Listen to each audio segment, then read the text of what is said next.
State-of-the-art fifth-generation stealth fighter, the F-35, is in northwest Florida at Eglin Air Force Base.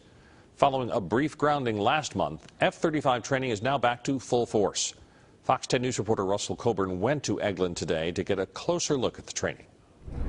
A seasoned F-16 pilot, Lieutenant Colonel Anthony Pelkington, or Trap for short, is no stranger to the skies. But the Air Force wants Trap to train pilots on this new toy, the F-35 Lightning II.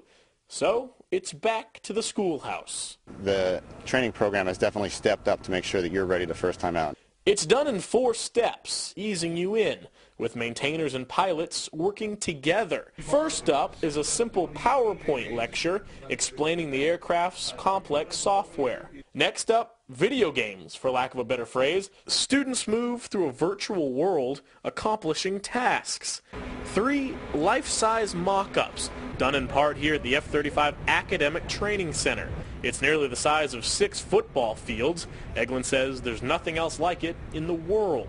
Students work here before step 4, getting your hands dirty on the flight line. The training that we have here is nothing like it. With the virtual reality world that we first get into, and you actually get to learn how to do it that way.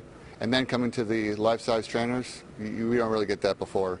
And then you actually got to the aircraft and actually be able to do it on the aircraft. It gives you all the different scenarios that you'll be able to learn from. In today's society, we want everything instantly, and with devices like this, we can have it. Well, pilots are no different. In the old days, you'd need a wingman next to you to give you some information. Well, the F-35 is essentially its own wingman. At full capacity, there's sensors and cameras along the jet, which sends information directly to the pilots, to the folks on the ground, and neighboring nations instantly. Eglin says F-35 simulators are state-of-the-art. They're not only efficient, but cost-effective, since 50% of the training syllabus is done right in here. The simulators here are absolutely phenomenal. They offer unprecedented capability, well beyond anything I experienced in the F-16. This is Trap's second time out in the F-35. He's still getting to know the aircraft before he moves on to more tactical missions. For him, it's just good to be back in the air, following the Pentagon's brief order grounding the 35 fleet. When we're flying, morale is definitely high. We've had a couple of bumps in the road where we've had to take a breather for a little bit, but we roll with it. It didn't affect me because I was in training, and we just continued meeting the requirements for ground school. But definitely everybody's glad to be back flying again. It allows us to continue our mission here and do what we came here to do.